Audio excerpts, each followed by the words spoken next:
Hi guys, आज थोड़ा controversial सा टॉपिक है कि what to do in a situation जब पेरेंट्स आपके रिलेशनशिप्स में, आपके रोमांटिक रिलेशनशिप्स में स्पेशली इंटरफेयर करते हैं। जो आपको पता है इंडियन पेरेंट्स करते हैं, क्योंकि इंडियन पेरेंट्स को हर चीज़ में अपनी राय देनी होती है। जो आप शर्ट पहनते हो उनको उस पर बोलना है कि आपकी ये शर्ट कैसी है या क्या आपको पहननी चाहिए या नहीं। तो आप अगर गर्लफ्रेंड या बॉयफ्रेंड बनाते हो तो आप क्या सोचते हो कि वो कुछ नहीं बोलेंगे।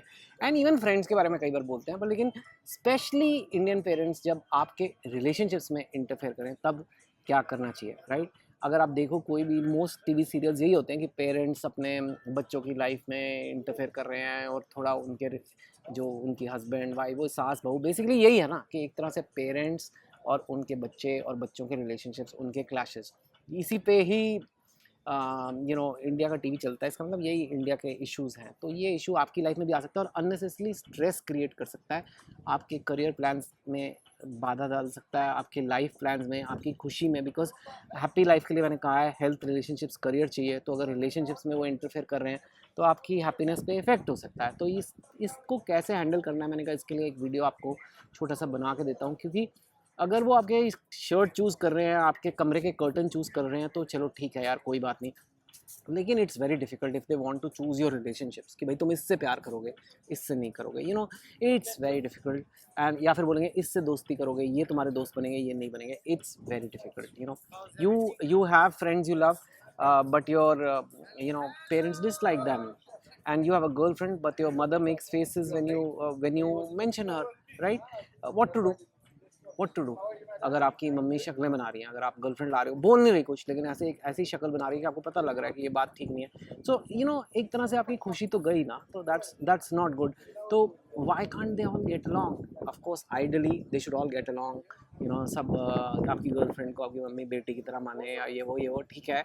अगर ऐसा है आपके घर में तो भैया बहुत बड़ी बात है, बहुत अच्छी बात है, मुबारक हो आपको। लेकिन हर घर में ऐसा नहीं होता और काफ़ी चांस है कि ऐसा ना हो जिस तरीके से मैंने दुनिया देखी है।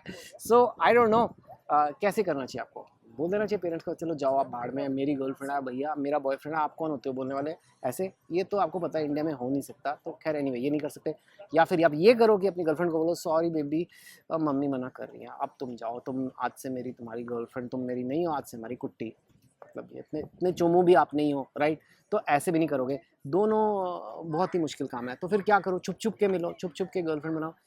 कब तक यार? अब बड़े हो गए हो, लोग बड़े हो रहे हैं, अब तुम ये छुप छुप के अपनी गर्लफ्रेंड के साथ ऐसे करोगे जैसे कुछ गलत कर रहे हो। और दूसरी बात ये कि अगर आप छुप छुप के करोगे तो फिर धीरे धीरे आपके लिए लड़का देखने लग जाएंगे लोग, लड़की देखने लग जाएंगे लोग। तो फिर क्या करोगे, right? So that's also a situation. तो how do you deal with this situation? Well, it is difficult. And इसका एक ही सोल्यूशन है कि उनको बुलाओ और ड्राइंग रूम में बिठाओ और बोलो आज हम इस बारे में बात करेंगे कि कौन शक्लें बना रहा है, कौन बार बार मुझे ताने दे रहा है मेरे रिलेशनशिप के बारे में, और क्यों दे रहा है, और ये क्यों मेरे साथ हो रहा है, आप ऐसा क्यों कर रहे हो, मेरे को बस आप बताओ। आप एक्यूज़ नहीं करोगे, ब्लेम नहीं करोगे, आप बोलोगे बस आप मुझे बताओ।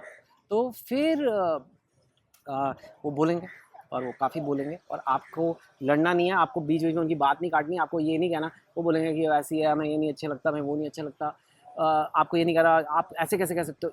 नहीं, आप बस सुनोगे, सुनते सुनते रहोगे।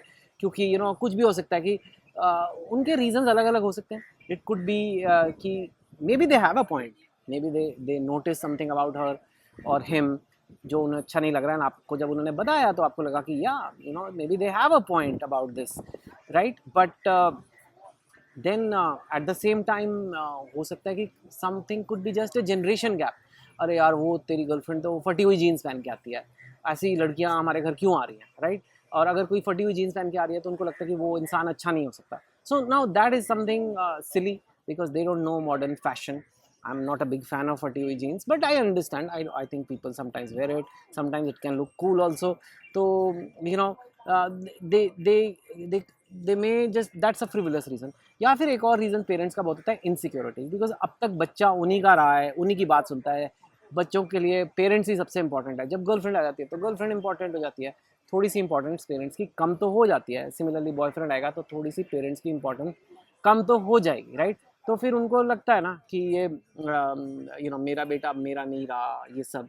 तो ये भी इशू है। तो इसमें भी आप कोई भी गर्लफ्रेंड ले आओ उसके साथ वो इशू होगा। तो it is not your girlfriend's fault again, like unless there is a genuine point about this girlfriend और boyfriend you have, it could be just generation gap or insecurity. So all that you just have to listen, and in your head you know कि यार ये अब ऐसे जो react करे ये fair नहीं है, ये जो हो रहा है, क्योंकि पर आप ये नहीं उनको बोलोगे कि यू आर रॉन्ग, बिकॉज वो बोलेंगे हमने तुम्हें जन्म दिया है, how can we be wrong.